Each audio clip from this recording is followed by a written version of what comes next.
Ang bago tayo magsimula ay may gagawin muna tayo energizer. So, di ba naaalala ninyo yung energizer nila Fatima? Ngunit, iibahin natin yung lyrics. So, dito, kay Shelo hanggang kay Maham, kayo yung kami Edo. Tapos, kay Amor hanggang kay Yudo ay kay Pastor.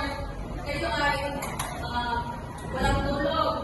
Tapos, kay Ansa hanggang kay Anto, kamu yung laging gising. Tapos, kamu tayo galit kay Jam hanggang kay Trilly to Gupit. Gupit, kayo yung Ikriw. Ngunit, tanong siya sa inyo.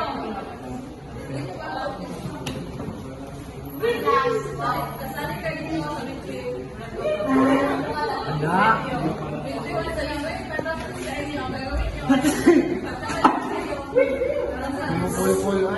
Action nyo ay dito. Dito iwan na. Intindihan ko. Yes, ma'am. So, Carlan. Ayan.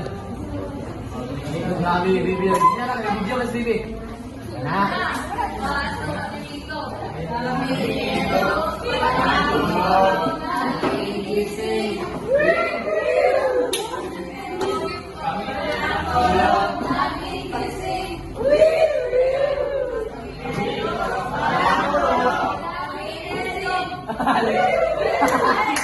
Balik.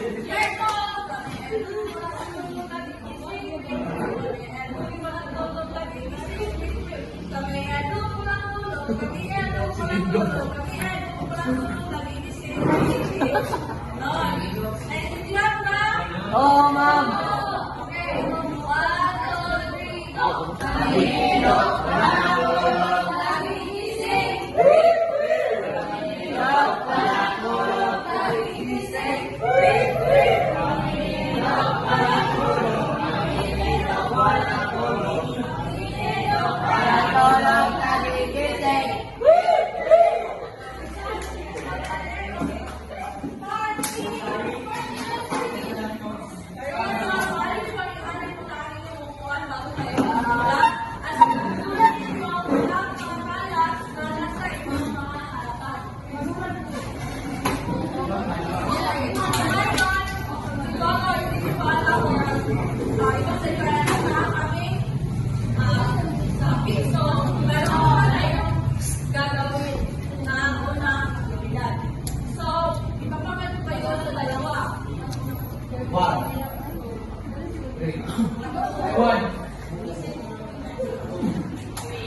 go. So, dito ang unang pagkakas.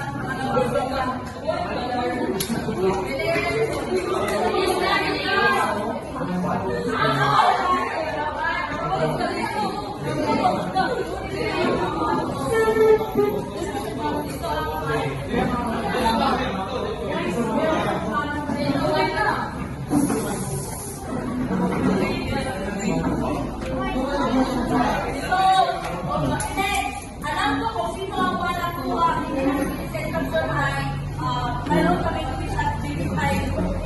Mayroon ka na makuha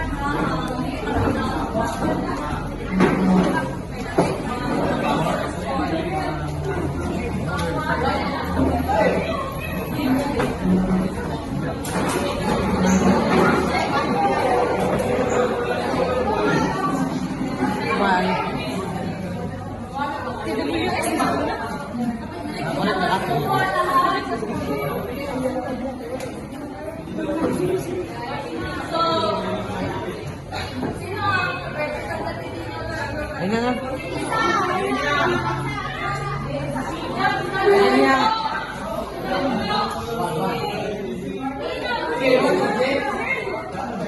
So, hanapin naman ang sample words. So, mangguan. Ako pala mag-number.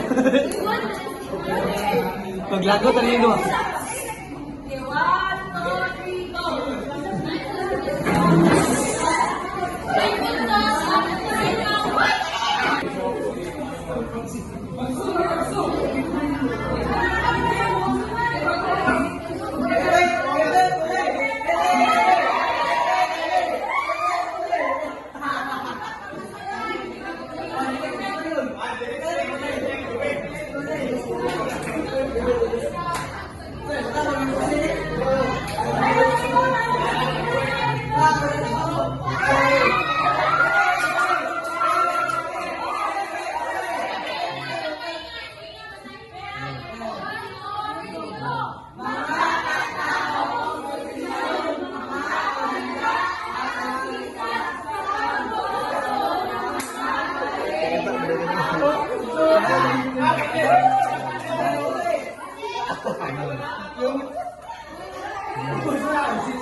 Hiran at kapunan sa mga nabasang akta o napanood na pagkatakan. So, ang komposisyon ay meron itong 6 na uri.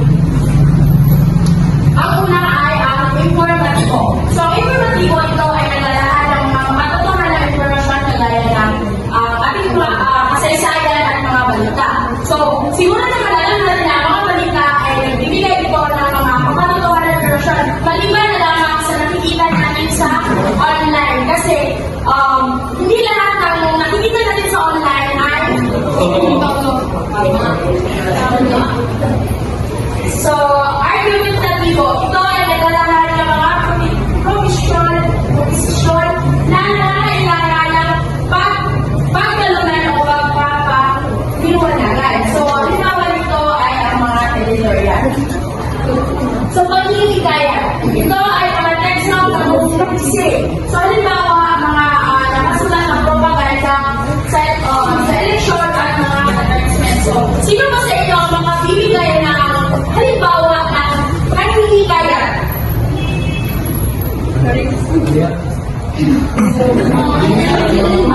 Yes, so let's say, sino ba? Wala na ba? Wala na ba? Yes,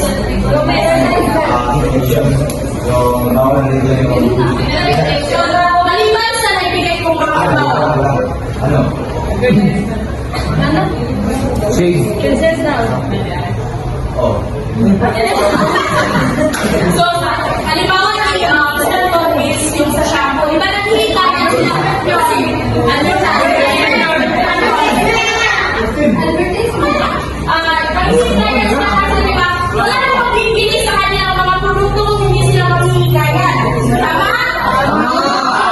Sige, tatawagin ko yung hindi nabili. Ako na yung makikita, bakit yung tatawagin sa kanya na mag-iasa sa kanya?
Sa dulo, ano tawag?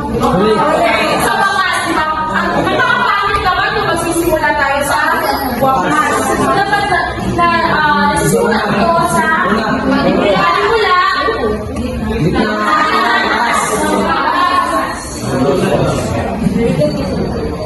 Ngayon ay dito tayo sa distrito. Ito ay naglalakad ng mga katangian ng isang tao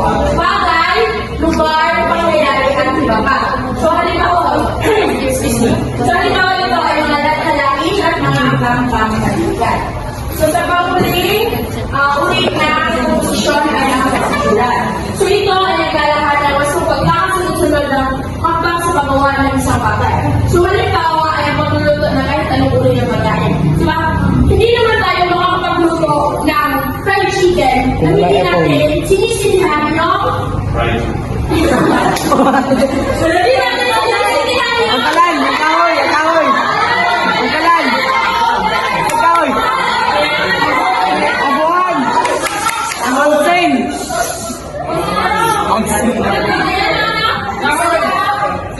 Dili, kahoy. Kahoy. Kahoy. Dali.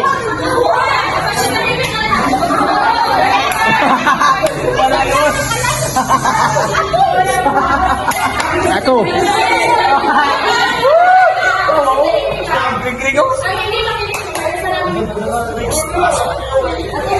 Ako, be.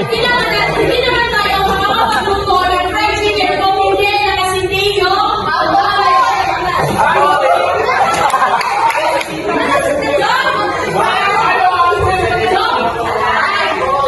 Oh, halal. Ako, be. Fried chicken.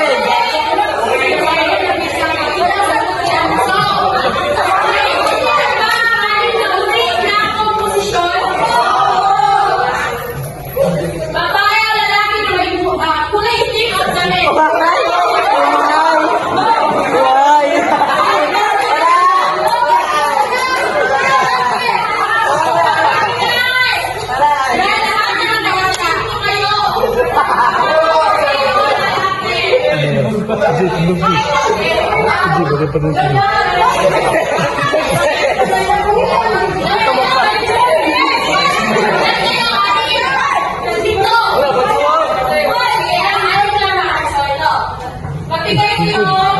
Isa sa inyo ang magbigay ng uri ng posisyon. No coaching!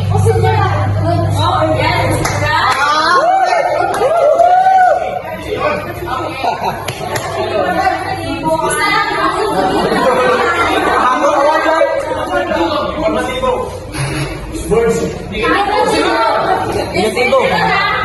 Kumuliti ka tibo. Isa na, hindi nila makikita isa.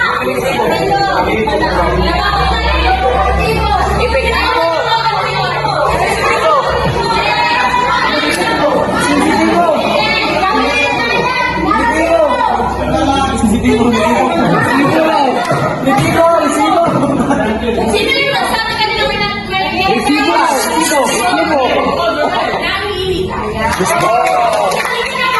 Saya, aku tato. Dunia pasti ini pada itu dia pasti.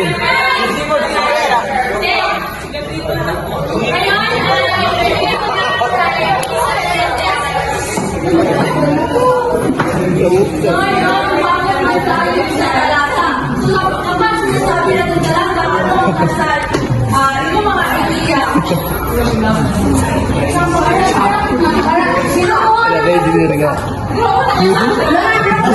Bakit ang ingay mo? Ball.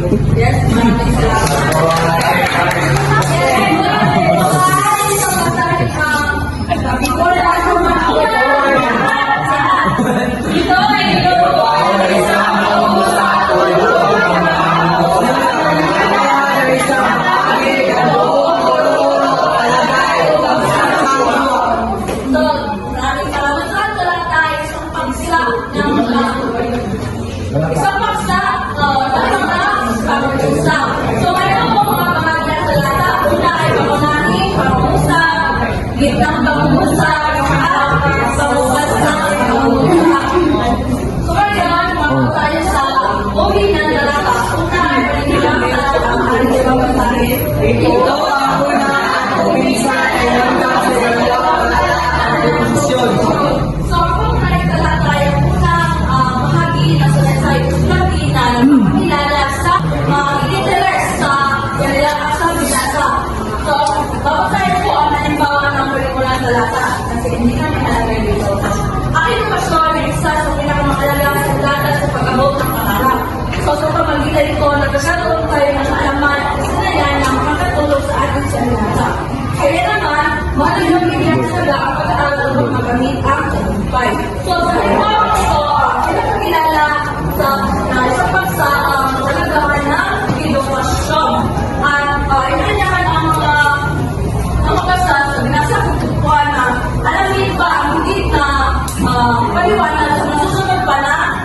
Ang sunod naman ay talagang dapat ating mapasalita. Ang talagang Diyos ay alahagin ng bahagi ng posisyon. Tungkol ito, ibigay ang pagkakay ng sana ng posisyon.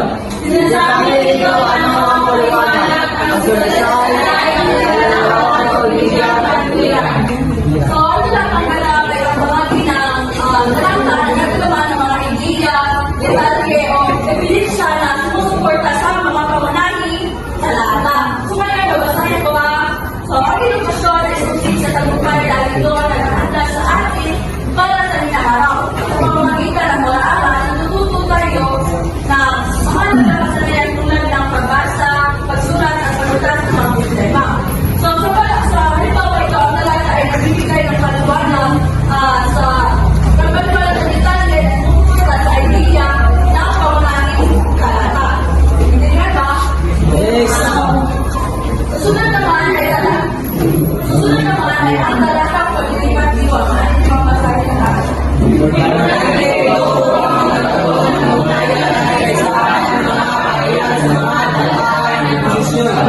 Ginagamit ang talatang ito upang pagkumayin ang diwa na dalawang magkasunod na talata. Sinasaluhan ang talatang sinusuhan o nilalagay ito ang isipan niyo. Ipaliwanag din ito ang nilulungan sa talata. So, ang talatang paglilipat diwa ay nasusunay sa mga sulatin na dumating na upang maging maayos at maging maayos o mahusay ang pag-iintindi sa kanyang sulat. So, ngayon, babasahin ko ang halimbawa ng paglilipat diwa. Bukod sa edukasyon, mahalaga rin ang disiplina sa pag-abot ng tagumpay. Kahit gaano marami ang ating nalalaman kung wala tayong tiyaga at sipag, mahirapan tayo makating ang ating mga pangarap. So, halimbawa, ang isang mag-aaral na matalino, ngunit kapag mag-aaral ay maaaring hindi makabasa sa kanyang mga pagsusulit. Kaya naman, hindi sa pagkakas, talinoan lamang, kailangan din ang disiplina at sipag upang magtagumpay sa buhay. So, sa halimbawa ito, ang unang pag-uusap ay nag-ugnay sa nauunang ideya. So, tungkol sa edukasyon. Ngunit na iba ito noong pagtungkol sa pag-uusap tungkol sa disiplina na. So, ginagawa ito natin ito ang salitang bukod sa kaya naman, ang pinapalaga dito ang edukasyon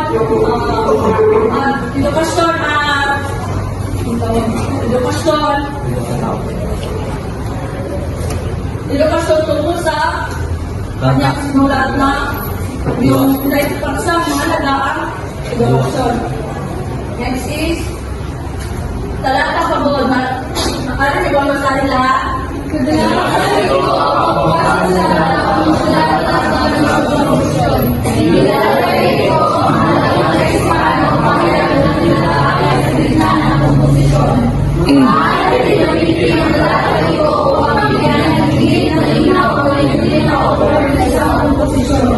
So, ang talatang pagbuod ay ang talata na nagbubuod ng mga mahalagang ideya o pangunahing ideya at upang bigyan din ang mahalagang punto sa nagalaw sa isang sulatin. So, ang halimbawa ng talatang buod, sa kabuuan, ang edukasyon, disiplina at sipag ay mahalagang sanay sa pag-abot ng tagumpay. Ang pagkakaroon ng sapat na kaalaman ay nagbibigay ng oportunidad habang ang disiplina at isipagan ay tumutulong upang mapanatili ang tagumpay nito. Upang sasamahin ang mga katangian ito, mas malaki ang posibilidad na makamit ang isang tao ang kanyang mga pangarap. So, sa halimbawa ito, binubuod ang mga pangunahing ideya na naunang talata at binibigyan din ang kulagahan ng edukasyon, disiplina at sipag sa tagumpay.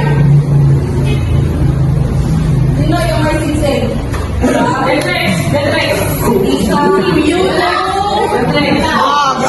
Si Jay.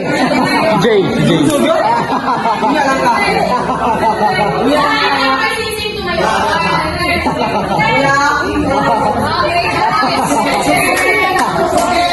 Okay. Dua ka po ko. Ay, dua ba? Ang luloy. Boy. Ako na. Ano ang bata? Ay, nagdadam. Ayun.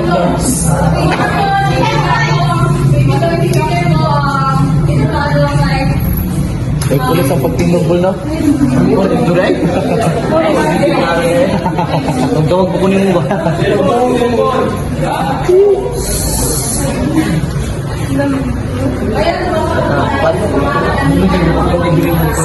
Una dito ay may paksang diwa. So, magbigay na ako yun. 5. And 2, 3, 5.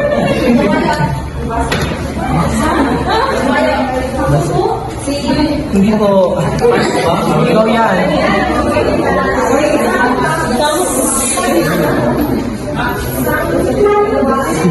Ibu ko.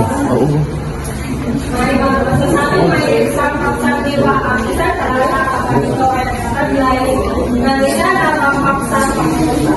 May kalisahan na ito ay diwa o bisahin na may angka. So, ang halimbawa nito ay ang panghihingas sa perwisyo sa nobela El Telemusco ni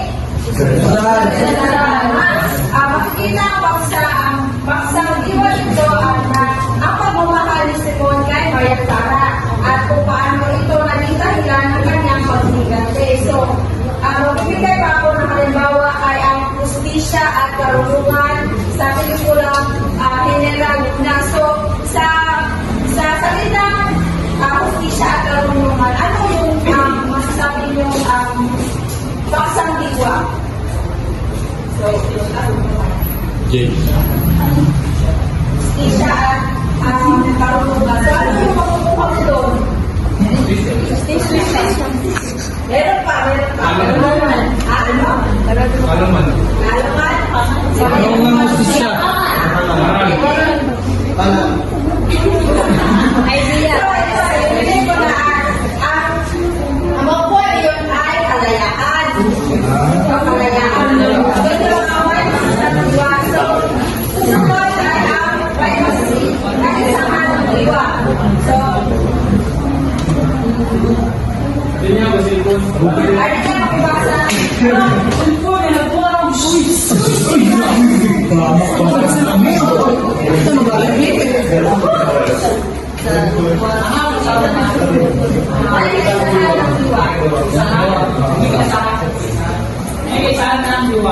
Nasabi ng isang paksak diwa ang isang nakapagibagay sa talaglay ng isa lamang isang pangmuso.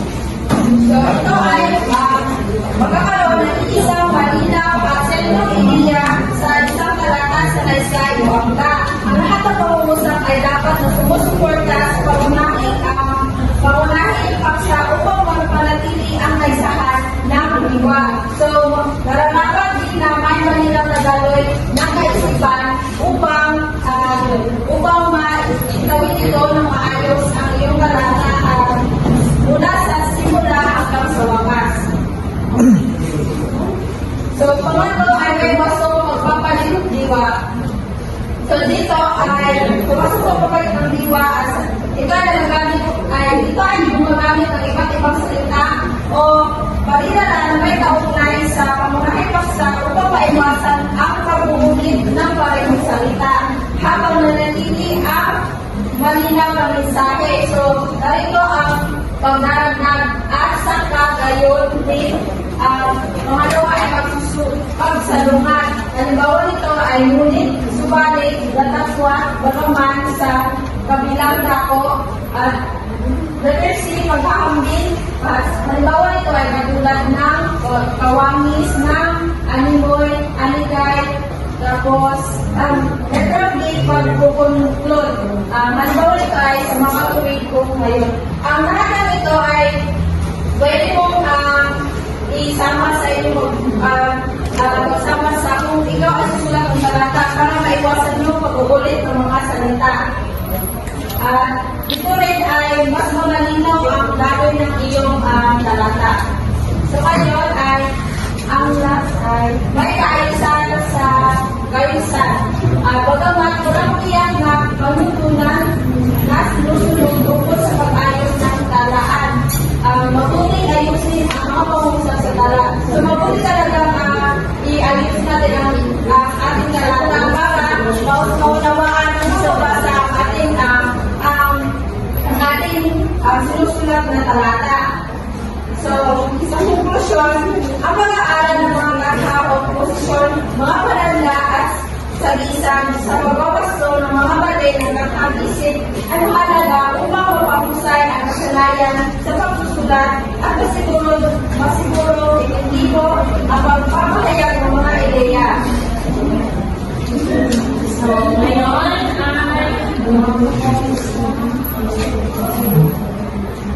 Okay, basahin. Basahin, sabay-sabay.